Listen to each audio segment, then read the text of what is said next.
Hello, in this video we'll talk about a curious word formation process called backformation, a kind of reverse engineering that plays a subtle but important role in how English evolves.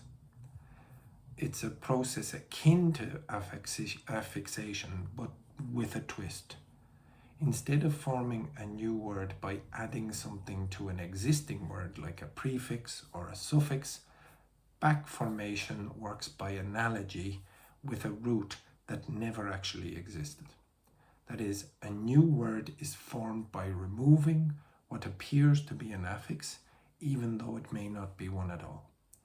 Backformation always involves a change of word class, so it falls within the realm of suffixation, even though nothing is technically added.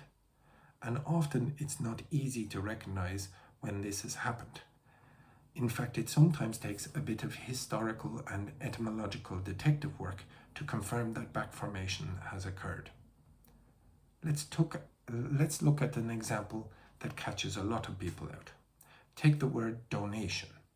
You might reasonably assume it's been formed by adding the tion suffix to the verb donate, just as relation is formed from relate, but that's not the case. The word donation is actually attested from the mid-15th century, and it comes from the Latin word donationem. Apologies for my Latin pronunciation.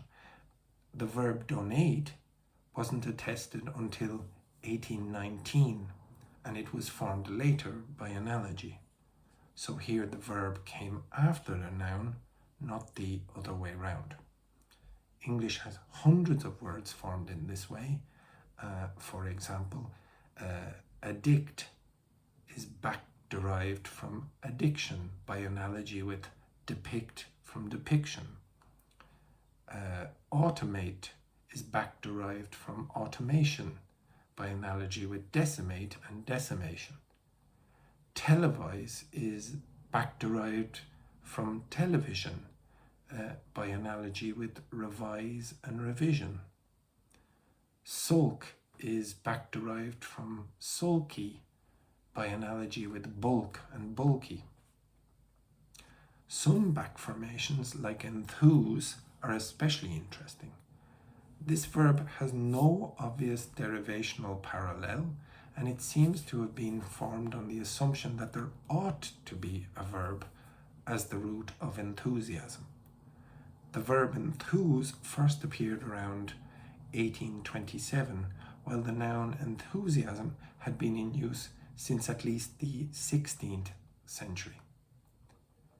Now, normally nouns for doers of actions are derived from the verb, like speak, speaker, hate, hater, but many verbs have actually been backformed from their doer nouns, and they include babysit, bookkeep, commentate, eavesdrop, edit, kidnap, shoplift, and many more. So why is backformation important? Because it shows that speakers actively reshape language based on patterns, even ones that never existed. Our assumptions about how words are made can be misleading. New verbs, especially, often arise not by logic, but by analogy and linguistic creativity. And from a teaching or learning perspective, backformation is a perfect reminder that not all derivational relationships are what they appear to be. So there you have it. Backformation, where language doesn't add but subtracts. It's a clever, sneaky, and a sneaky way of creating words, and it's a huge part of how English grows. Thank you very much.